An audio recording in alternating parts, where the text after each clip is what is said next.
जय हिंद साथियों, आज हम जानेंगे उत्तर प्रदेश पुलिस भर्ती के बारे में। उत्तर प्रदेश पुलिस भर्ती 2023 में जो वैकेंसी आने वाली है साथियों, तो उसके लिए हमें दृढ़ संकल्प कर लेना है कि इसमें एक वैकेंसी अपने नाम की होनी चाहिए। साथियों तभी होगा जब हम आप मेहनत करेंगे। 52,699 पद के लिए है वैकेंसी, आने वाली है बहुत जल्दी यूपीपी उत्तर प्रदेश पुलिस। अब देखेंगे उत्तर प्रदेश पुलिस में जो मेल और फीमेल के बारे में क्या क्या वैकेंसी है, किस हिसाब से है, हाइट कितना है और कितनी रनिंग है, कितना कैसे क्या होगा, हम इस भर्ती के बाद। अभी ना पूछो हमसे कि मंजिल कहाँ है, अभी तो चलने का इरादा किया है, ना हारे हैं ना हारेंगे, या किसी और से नहीं खुद से वादा किया है। तो साथियों आज भर्ती के बारे में जानेंगे हम। जो पुरुष की हाइट होती है, पुरुष इनकी हाइट जो है 168 सेंटीमीटर यानी 168 सेंटीमीटर आपकी हाइट होगी, जो कि उत्तर प्रदेश पुलिस भर्ती के लिए अनिवार्य है। 168 सेंटीमीटर। और जो इसमें मेल का चेस्ट है वो नॉर्मल 80 होगा और 5 सेंटीमीटर फूलने पर यानी 85, 80 + 5। जो रनिंग का होगा सिस्टम, वो रनिंग का सिस्टम होगा 4800 मीटर यानी 4.8 किलोमीटर या 4800 मीटर, 4800 मीटर। साथियों उसके बाद देखो फीमेल में क्या होगा, महिला के लिए इसमें जो हाइट है एक 52 सेंटीमीटर है, एक 52 सेंटीमीटर हाइट आपकी अनिवार्य होनी चाहिए। उसके बाद इसमें वेट लिया जाता है, जो महिला का वेट होगा वो 40 किलो कम से कम वजन होना चाहिए, यानी 40 किलो कम से कम वजन आपका अनिवार्य है। उसके बाद जो रनिंग का सिस्टम है 2.4 किलोमीटर। देखो जो यह पुरुष की रनिंग है वो 4800 मीटर है, 4.8 किलोमीटर, और टाइम है 25 मिनट में आपको रनिंग पूरा करना है। और जो महिला की रनिंग है वो 2.4 किलोमीटर है और 14 मिनट में पूरा करना है। कितने मिनट में साथियों? 14 मिनट में। तो साथियों सबसे पहले हम जानेंगे पेपर के बारे में कि पेपर आखिर क्या क्या सब्जेक्ट आते हैं, कैसे आते हैं। तो सबसे पहले पेपर का पैटर्न जानेंगे। पेपर में क्या होगा, हिंदी आएगी, हिंदी के क्वेश्चन आएंगे आपको 37 यानी 37 क्वेश्चन आपको हिंदी से आएंगे। और पेपर कितने का होगा? 74 नंबर का। यानी कहने का अर्थ है प्रत्येक क्वेश्चन आपका 2 नंबर का आएगा, 150 क्वेश्चन आएंगे, 300 नंबर का पेपर होगा। मैथ में 38 क्वेश्चन आएंगे जो कि 76 नंबर के होंगे। और रीजनिंग जो है आपकी इससे 37 क्वेश्चन आएंगे, 74 नंबर का होगा। उसके बाद जो जनरल नॉलेज है, इसी में करंट अफेयर्स है, हिस्ट्री, ज्योग्राफी, इतिहास, भूगोल, संविधान, साइंस, इकोनॉमिक्स, वो आपका 38 क्वेश्चन होंगे और जो कि 76 नंबर का पेपर होगा। कहने का मतलब है साथियों 150 क्वेश्चन मिलेंगे और 300 नंबर का आएगा। इसमें 1/4 माइनस मार्किंग है। माइनस मार्किंग कितना है? 0.2 माइनस मार्किंग है, 0.25 माइनस मार्किंग, 1/4 माइनस मार्किंग है। उसके बाद साथियों आप देखेंगे कि इसमें सबसे पहला काम हमें यह करना है कि पेपर की तैयारी को बेहतर कैसे बनाएं। सबसे पहली चीज हिंदी, मैथ, रीजनिंग, जीएस। तो हम करंट अफेयर्स को भी पढ़ते रहेंगे, इतिहास, भूगोल, साइंस, इकोनॉमिक्स भी पढ़ेंगे। और जैसे घटना चक्र है, प्रैक्टिस सेट ले लेंगे, यूथ का प्रैक्टिस सेट ले लेंगे, उसमें बढ़िया सा रिवाइज करेंगे, जितने प्रैक्टिस सेट ज्यादा से ज्यादा रिवाइज हो सके उसको रिवाइज करेंगे, हल करेंगे।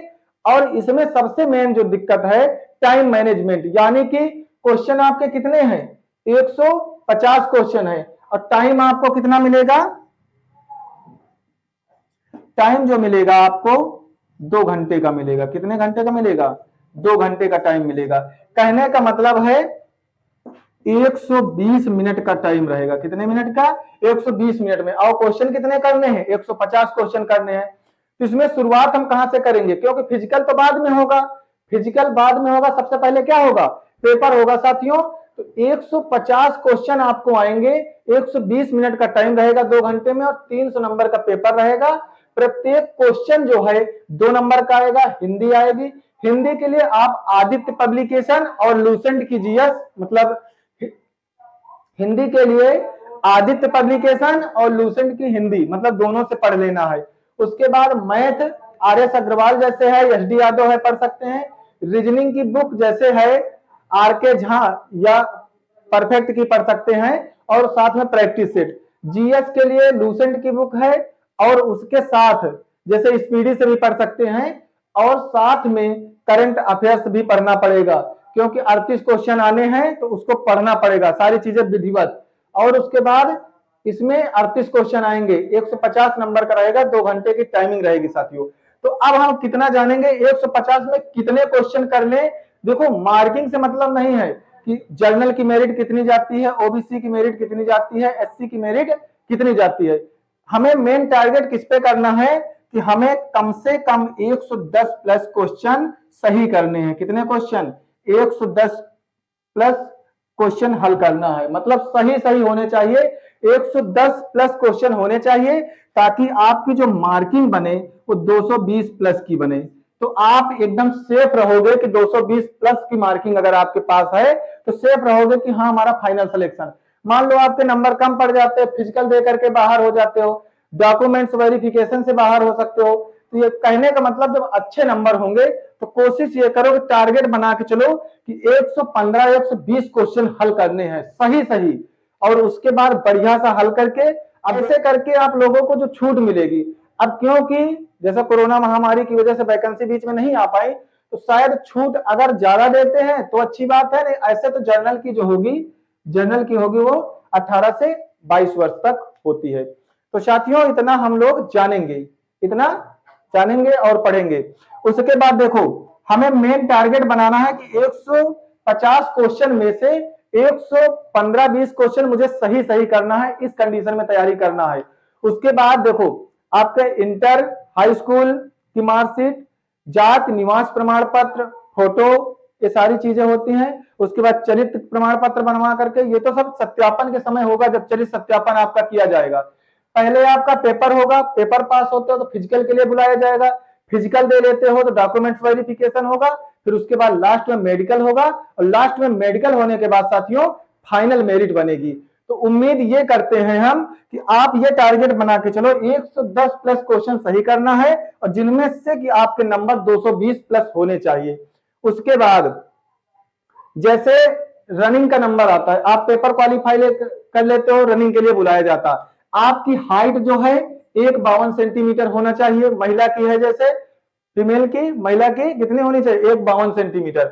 उसके बाद वेट होना चाहिए कम से कम 40 किलो से कम नहीं होना चाहिए। रनिंग का क्या सिस्टम है? 2.4 किलोमीटर आपकी रनिंग होनी चाहिए। 2.4 किलोमीटर का मतलब 2400 मीटर। कितने मीटर? 2400 मीटर। साथियों रनिंग कठिन नहीं होता है, रनिंग सबसे आसान काम है। अगर आप पढ़ करके पेपर निकाल लिए तो महीना 15 दिन अगर दौड़ लिए तो आराम से रनिंग निकल जाएगी, कुछ नहीं होता है, बस आपको रुकना नहीं है। देखो साथियों हम रनिंग का तरीका भी बता देते हैं आप लोगों को। जैसे मान लो ये 400 मीटर का ट्रैक है, कितने मीटर का है? 400 मीटर के ट्रैक में आपको दौड़ना है। जो पुरुष वर्ग है उसको 12 राउंड मारने हैं। कितने राउंड मारने हैं? 12 राउंड मारने हैं 25 मिनट में। 25 मिनट में 12 राउंड लगाने हैं। कितने मीटर के ट्रैक में? 400 मीटर के ट्रैक में आपको मारना है। 400 मीटर का ट्रैक होगा, उसमें आपको रनिंग करना है। देखो जो महिला होंगी उनको इसमें केवल 6 राउंड मारना है। कितने राउंड मारना है? 6 राउंड मारना है। तो कम से कम आपको 2 मिनट के हिसाब से लेकर के चलना है। कितने मिनट के हिसाब से? 2 मिनट के हिसाब से एक राउंड होना चाहिए। कितने मिनट के हिसाब से? 2 मिनट के हिसाब से एक राउंड के लगभग मारोगे तो आराम से रनिंग हो जाएगी। तो देखो क्योंकि आसान है, रनिंग बहुत कठिन काम नहीं है साथियों। सबसे जो कठिन काम आप लोगों को लगता होगा ये पेपर का है।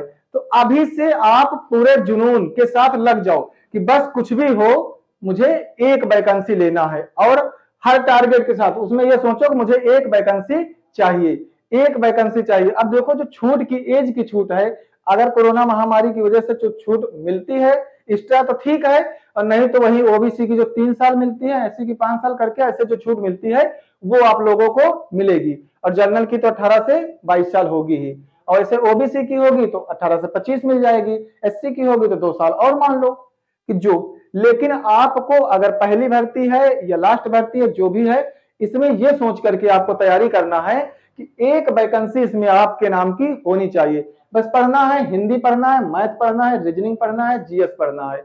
जीएस में इतिहास, भूगोल, साइंस, इकोनॉमिक्स, संविधान, करंट अफेयर्स पढ़ना है। रीजनिंग में तो जान ही रहे हो कि जैसे ब्लड रिलेशन हो गया, रक्त संबंध हो गया, सीरीज वाला हो गया, क्रम व्यवस्था हो गया, और उसके बाद घड़ी हो गई, और जितना भी रीजनिंग का सिस्टम है वो पढ़ना है। मैथ में अर्थमेटिक वाली ज्यादातर पूछी ही जाती, परसेंटेज, काम समय, चाल समय, लाभ हानि और चाल दूरी समय, ये सारे चैप्टर जो भी। उसके बाद नंबर सिस्टम, संख्या पद्धति, सरलीकरण है, और उसके बाद जो भी एलसीएम एचसीएफ है, और अनुपात समानुपात करके लाभ हानि, परसेंटेज, बट्टा जो भी है डिस्काउंट। अब हिंदी में क्या आपको पढ़ना है, संधि और समास भी पढ़ना है, रचन अलंकार भी पढ़ना है, लोकोक्तियां मुहावरे भी पढ़ना है, वर्तनी शुद्ध भी पढ़ना है, और उसके बाद रचनाएं भी देखना है, हिंदी साहित्य के इतिहास में भी पढ़ना है। तो हिंदी के लिए आदित्य पब्लिकेशन और लूसेंट की पर्याप्त है 2 किताबें। मैथ में R S Agarwal, S D Yadav 2 किताबें हैं। रीजनिंग के लिए आर के झा की ले लेना, परफेक्ट की ले लेना, जो भी पढ़ना हो। और प्रैक्टिस सेट ज्यादा से ज्यादा करना, युद्ध का प्रैक्टिस सेट ले लेना या घटना चक्र का प्रैक्टिस सेट ले लेना। सारी चीजें तैयार करके बढ़िया सा लग जाना, क्योंकि अभी समय है, अगर अभी नहीं तो कुछ नहीं, क्योंकि दोबारा वैकेंसी मिलती है तो 4-5 साल बाद मिलती है, तब तक एज का काम समाप्त हो जाएगा। रनिंग का कोई सिस्टम बहुत दिक्कत नहीं, जैसे ही आपका पेपर निकलता है, अब इतने इतने क्वेश्चन, जैसे मान लो 37 क्वेश्चन हिंदी है, तो 37 में क्वेश्चन करिए, कोशिश करिए 30 प्लस क्वेश्चन आप सही करें। उसके बाद मैथ में है, लगभग आप 30 तक पहुंच जाते हैं मैथ में, अच्छा स्कोर। उसके बाद रीजनिंग का जो है, ये इसमें भी 30-32 क्वेश्चन, 30-31 क्वेश्चन तक पहुंच जाएंगे। जीएस का जो पोर्शन है उसमें थोड़ा दिक्कत होती है, तो उसमें आप मान लो कि 24-25 तक कर लोगे तो एक अच्छा स्कोर आपका खड़ा हो जाएगा। 150 कोशिश करिएगा गलत क्वेश्चन ज्यादा ना करें, क्योंकि 0.25 माइनस मार्किंग है, 1/4 माइनस मार्किंग भी है, और 300 नंबर का पेपर आएगा। अगर लगभग 225-30 नंबर हो जाते हैं तो फाइनल सिलेक्शन आपका हो जाएगा। तो इस टारगेट के साथ चलें कि 220 प्लस नंबर लाना है और 110 प्लस क्वेश्चन करना। कोशिश करिए कि अगर 115-16 क्वेश्चन सही हो जाते हैं तो और अच्छा है, 20 हो जाते हैं तो और बेहतर है, क्योंकि फाइनल सिलेक्शन मतलब ये लगता है ना कि मान लो 102 क्वेश्चन हुए, 104 हुए, 108 हुए, लगता है पता नहीं कि फिजिकल से बाहर ना कर दे, मेडिकल होने के बाद ना फाइनल मेरिट ज्यादा बढ़ जाए। अगर आप बढ़िया नंबर लाते हैं तो एकदम बिंदास रहिए। और फिजिकल में साथियों कुछ नहीं है, बस आप रुकना नहीं है, 12 चक्कर मारने हैं, 400-400 मीटर का ट्रैक रहेगा, आराम से रनिंग करना है। और चेस्ट लगभग सबका हो जाता है 80 सेंटीमीटर, मान लो पुरुष वर्ग जो भी है 80 सेंटीमीटर नॉर्मल, और 5 सेंटीमीटर फुलाने पर 85 हो जाएगा। 168 सेंटीमीटर से हाइट कम ना हो, हल्का फुल्का ज्यादा ही हो। और रनिंग का जो सिस्टम है 4800 मीटर है, 4.8 किलोमीटर, 25 मिनट का समय मिलेगा, 21-22 मिनट में आराम से हो जाती है रनिंग। आराम से जाओगे तब भी 21-22-23 मिनट में आराम से हो जाएगी, इसकी घबराने की दिक्कत नहीं है। सबसे पहला काम है जो हमारा पेपर निकालना, उसके बाद महिलाओं की जो रनिंग है वो केवल 2400 मीटर है, 14 मिनट का समय मिलता है, 400 मीटर का ट्रैक रहता है। रुकना नहीं है आपको, बस ये ध्यान देना है। तो हमें पहले पेपर की तैयारी करना है, उसके बाद फिजिकल की तैयारी करना है, और तब फिर मेडिकल तो नॉर्मल ही है कि सी ग्रेड का मेडिकल होता है। उसके बाद क्या है कि जैसे आप फाइनल सिलेक्शन हो जाता है, जब ज्वाइनिंग होगी आपकी तो जेटीसी होती है, जेटीसी पहले जाओगे, महीना भर जेटीसी में रहोगे, वही वर्दी बनेगी, वही सारा चीज होगा, आपका नाप जोक पूरा हो जाएगा। उसके बाद आपको बताया जाएगा कि डिसिप्लिन में कैसे रहा जाता। उसके बाद आरटीसी जाओगे, पहले JTC joint training centre, JTC करोगे 1 महीने के लगभग, और उसके बाद आरटीसी, आरटीसी करोगे, ये 6 माह का ट्रेनिंग होता है। फिर पासिंग आउट परेड हो जाएगी, आप सिपाही बन गए, उसके बाद पहुंचेंगे पोस्टिंग हो, पहले पुलिस लाइन आमद होगी, उसके बाद आपकी रवानगी थाने पर कर दी जाएगी। कि थाने पर आओगे, आपको बीट की नौकरी करना है, या सीसीटीएनएस कार्यालय पकड़ना है, या पुलिस विभाग में ऑफिस पकड़ना है, तमाम सारे कार्य हैं, पिकेट ड्यूटी है, रात्रि गश्त है, ये सब लगा रहता है। उसके बाद अगर आप नौकरी में हो, तैयारी करना चाहते हो तो आगे के लिए भी तैयारी करो। आगे के लिए तैयारी कर, तो देखो इसमें क्या होता है कि जैसे आपके थाना प्रभारी हैं, एसओ या इंस्पेक्टर, एसओ जो डबल स्टार होंगे दरोगा, उनको चार्ज मिल जाता है, जो अच्छे कार्य करते हैं एसओ के रूप में, उन्हीं के अंडर में आप रहोगे। उसके बाद जैसे इंस्पेक्टर हैं 3 रैंक, कोतवाल जिन्हें कहते हैं, उनको भी चार्ज थाने का मिलता है। उनके ऊपर जो अधिकारी होते हैं, सीओ होते हैं, क्षेत्राधिकारी महोदय, उनके ऊपर होते हैं। अगर बड़ा शहर है तो एडिशनल एसपी होते हैं, ग्रामीण के अलग एडिशनल एसपी होंगे, शहर के अलग होंगे। अब पूरे का जिले का जो पुलिस विभाग का सर्वे सर्वा कप्तान साहब हैं, जिन्हें हम एसपी कहते हैं, सुपरिटेंडेंट ऑफ पुलिस, महानगरों में एसएसपी की नियुक्ति होती है, सीनियर सुपरिटेंडेंट ऑफ पुलिस। उसके बाद जैसे विभाग के बड़े अधिकारी हैं, अब आप जैसे सिपाही से मान लो भर्ती हुए कांस्टेबल से, तो आप 10 साल में दीवान बनोगे, 3 फित्ती लगेगी, और 10-15 साल और नौकरी का बीत जाएगा तो लगभग 45-50 पहुंचते पहुंचते आप डबल स्टार से रिटायर होगे, मतलब डबल स्टार आप पहुंच जाओगे। और अच्छा अगर कार्य आपका है तो एसओ भी बन सकते हो, थाने का चार्ज भी मिल सकता है। तो पहली चीज हमें अपनी काबिलियत को देखना है और मेहनत इतनी करना है कि ताकि एकदम फिट हो जाओ, और फिट तभी होगे जब अपना पेपर बीट करोगे। उसके बाद वहां ड्यूटी पर भी रहना तो अच्छे से तैयारी करना, कोई तैयारी के लिए मना थोड़े किया है, ड्यूटी करो, अपना जितने टाइम सोना है सो आराम से, और सोने के बाद जो भी टाइम मिलता है अपना पढ़ाई करते रहो। बहुत लोग हो जाते हैं, अगर आप एसआई में भर्ती हो जाते हैं, डायरेक्ट एसआई बनते हैं तो आप डिप्टी एसपी तक जाएंगे, एसआई के बाद आप इंस्पेक्टर बनेंगे, इंस्पेक्टर के बाद आप सीओ बनेंगे, जिसे हम डिप्टी एसपी कहते हैं। तो ये सारी चीजें साथियों थी जो विभाग की जानकारी थी थोड़ा बहुत वो आप लोगों तक पहुंचाएं। और जो भी मतलब डाउट हो, क्योंकि डाउट यही होता है पेपर में कौन कौन सब्जेक्ट आएंगे, हाइट कितनी ली जाएगी, चेस्ट कितना होगा, रनिंग क्या होगा, महिलाओं में क्या होता है कि हाइट हमारी कितनी ली जाएगी, महिला में वजन कितना होगा, रनिंग के कितना है, उसके बाद पेपर में मेरिट कितने से बनेगी। मेरिट बनना जाओ साथियों की, एससी की मेरिट अलग बनती है, ओबीसी की अलग, जनरल की मेरिट अलग बनती है। हमें मेन टारगेट करना है कि 220 प्लस नंबर आने चाहिए, तभी जाकर के एक अच्छा स्कोर खड़ा हो सकता है। इससे कम नंबर का मतलब कोई मतलब नहीं। मान लो आपके नंबर 190 95 पहुंच जाते हैं, लगता है पता फिजिकल देने के मिलेगा कि नहीं, फिजिकल मिल गया तो पता मेडिकल होगा कि नहीं, मेडिकल होगा तो फाइनल सिलेक्शन ज्वाइनिंग होगी कि नहीं होगी। तो जब अच्छे नंबर होंगे तब आप मुस्कुरा करके आराम से चलिए, कोई दिक्कत नहीं। शरीर को थोड़ा सुरक्षित रखना पड़ेगा और कंसंट्रेट हो करके लग जाइए तन मन धन से कि बस एक वैकेंसी अपने नाम की है। 52,000 50,000 53,000 या मान चलो 26,000 आता है, जितनी भी आए वैकेंसी, 52-53,000 बहुत वैकेंसी होती है यूपी के लिए। और आप अगर चाहोगे तो एक वैकेंसी से मतलब है ना, हमें लाखों से तो मतलब है नहीं। जैसे आर्मी की रनिंग होती है वहां एक वैकेंसी से मतलब होता है ना, लड़के 400 छोड़े जाएं और चाहे 500 छोड़े जाएं, वहां ये मतलब होता है ना कि अगर हम रनिंग कर रहे हैं तो फर्स्ट आए। भाई फिजिकल आपका टॉप हो गया, मेडिकल हो गया, 2 महीने बाद पेपर हो गया, आर्मी की ज्वाइनिंग हो जाती है। इसमें क्या है, इसमें पेपर पहले होगा यूपीपी में, तो आपको पेपर देना होगा, इतने इतने नंबर क्वेश्चन आएंगे, इतने नंबर होंगे और उसके बाद ये सब्जेक्ट होंगे, ऐसे करके। और जर्नल की जैसे एज होती है 30 वर्ष तक तो लिए जाते हैं, यानी जर्नल की जो एज होगी वो 18 से 23 वर्ष तक होगी। 18 से 23 वर्ष जर्नल की एज। उसके बाद इसमें क्या होगा, 18 से 23 ये भी मान लो, 18 से 23 एससी की। तो ओबीसी में क्या होगा, इसमें 3 वर्ष की छूट होगी। कितने वर्ष की, 3 वर्ष की छूट होगी। और इसमें एससी में 5 वर्ष की छूट होगी। तो इसको थोड़ा सा एज का कंफर्म कर लेना। अगर जैसे जनरल की जो होगी 18 से 23 होगी, और उसके बाद ओबीसी की 18 से 23 और एससी की भी 18 से 23, लेकिन इसमें क्या ओबीसी की 3 साल की छूट होगी, और उसके बाद जो एससी की होगी वो 5 साल की छूट मिलेगी। तो साथियों उम्र को देख लेना, बाकी अपने हिसाब से इसमें भाई अगर पुरुष की जो हाइट होगी 168 सेंटीमीटर, चेस्ट 80 + 5 फुलाने पर, और फिजिकल की रनिंग होगी 4800 मीटर 25 मिनट में, 4800 मीटर 25 मिनट में, यानी कि 12 राउंड मारने हैं आपको 400 के ट्रैक में। तो साथियों उसके बाद महिला की जो हाइट होगी 152 सेंटीमीटर होगी, वेट जो होगा 40 केजी होगा, रनिंग 2.4 किलोमीटर 14 मिनट में, और उसके बाद 2400 मीटर यानी कि 14 मिनट में।